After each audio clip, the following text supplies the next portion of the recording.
আওয়ামী লীগের যারা দেশ থেকে পালিয়ে গিয়েছেন এর দায়ভার অবশ্যই অন্তর্বর্তীকালীন সরকারকেই নিতে হবে। কালেক্ষেপণের মধ্য দিয়ে আওয়ামী লীগকে পুনর্গঠিত হওয়ার সুযোগ দিচ্ছেন। আমরা দেখলাম আওয়ামী লীগের যারা প্রধান ভূমিকায় ছিল তাদেরকে এই সরকার গ্রেফতার তো দূরে থাক, ক্ষেত্র বিশেষে তাদেরকে নিরাপদে দেশ থেকে বের হয়ে যাওয়ার সুযোগ করে দিয়েছে। আওয়ামী লীগের যারা দেশ থেকে পালিয়ে গিয়েছেন এর দায়ভার অবশ্যই অন্তর্বর্তীকালীন সরকারকেই নিতে হবে। আমরা যখন দেখলাম এই অন্তর্বর্তীকালীন সরকার আওয়ামী লীগের বিরুদ্ধে যথাযথ ব্যবস্থা নিতে পারছে না, আমরা দেখলাম আওয়ামী লীগ এই ফ্যাসিবাদী দলটি, সন্ত্রাসী সংগঠনটি চূড়াগুপ্তভাবে যারা আন্দোলনে যুক্ত ছিল, যারা আহত হয়েছে এবং শহীদ পরিবারের উপরে বিভিন্নভাবে হামলা করছে। আমরা আরো দেখতে পেলাম এই ফ্যাসিবাদী সরকার, আওয়ামী লীগ সরকারের রাষ্ট্রপতিকে সরকার নিজস্ব পৃষ্ঠপোষকতায় দেশ থেকে পালিয়ে যেতে সহায়তা করেছে। সেটির ধারাবাহিকতায় আমরা কিন্তু ঘরে বসে থাকতে পারিনি। আমরা আপনাদের আস্থায়, আমি বিশ্বাস করেছিলাম কেউ যদি আমার পাশে এসে নাও দাঁড়ায়, আমার আহত এবং শহীদ পরিবারের ভাইয়েরা আমার পাশে এসে দাঁড়াবে। এবং সেদিন রাতে আপনারা দেখেছেন আমরা গুটি কয়েক মানুষ সেদিন যমুনার সামনে আমরা অবস্থান নেই এবং আপনারা আমাকে হতাশ করেননি।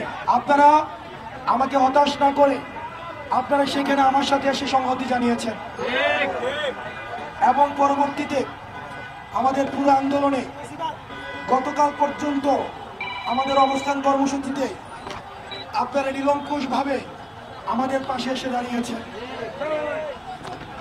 গতকাল আমাদের আন্দোলনের পরিপ্রেক্ষিতে সরকার থেকে যে বার্তাটি এসেছে, আমরা এই বার্তাটি পাওয়ার পরে এই আন্দোলনে যারা যারা অংশগ্রহণ করেছে আমরা সবাইকে নিয়ে বসে এই সিদ্ধান্তটাকে পুনর্বিবেচনা করেছি। পুনর্বিবেচনা সাপেক্ষে আমরা সরকারকে বলেছি আমরা আগামীকাল পরিপত্র বা প্রজ্ঞাপন পাওয়া পর্যন্ত আমরা কিন্তু সরকারকে সময় দিয়েছি।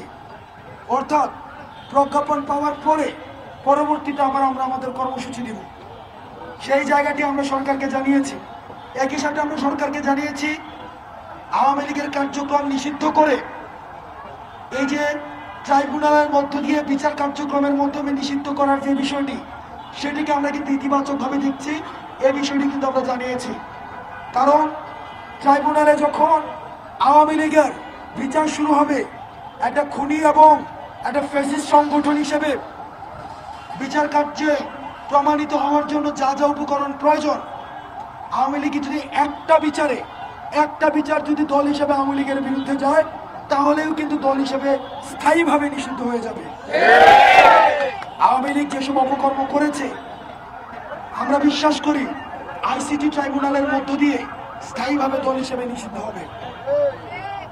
আমরা পরবর্তীতে আপনাদের যে পরবর্তীতে যাবি যে জুলাই ঘোষণাপত্র, এতদিন পর্যন্ত কিন্তু সরকার জুলাই ঘোষণাপত্র নিয়ে কিন্তু নির্দিষ্ট কোনো সময় সীমা কখনো দেয় নাই।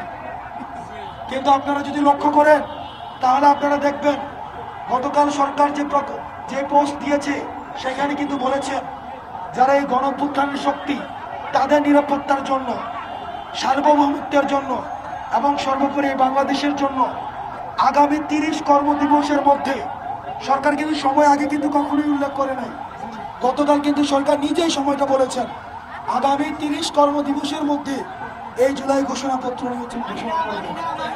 সরকার আগামীকাল প্রজ্ঞাপন দেওয়ার কথা বলেছে। আগামীকাল প্রজ্ঞাপন দেওয়া পর্যন্ত আমরা আমাদের জায়গা থেকে সিদ্ধান্ত নিয়েছি। প্রজ্ঞাপন দেওয়ার পরে আমরা আমাদের কর্মসূচি দিব। 1 নম্বর বিষয়। 2 নম্বর বিষয়, 30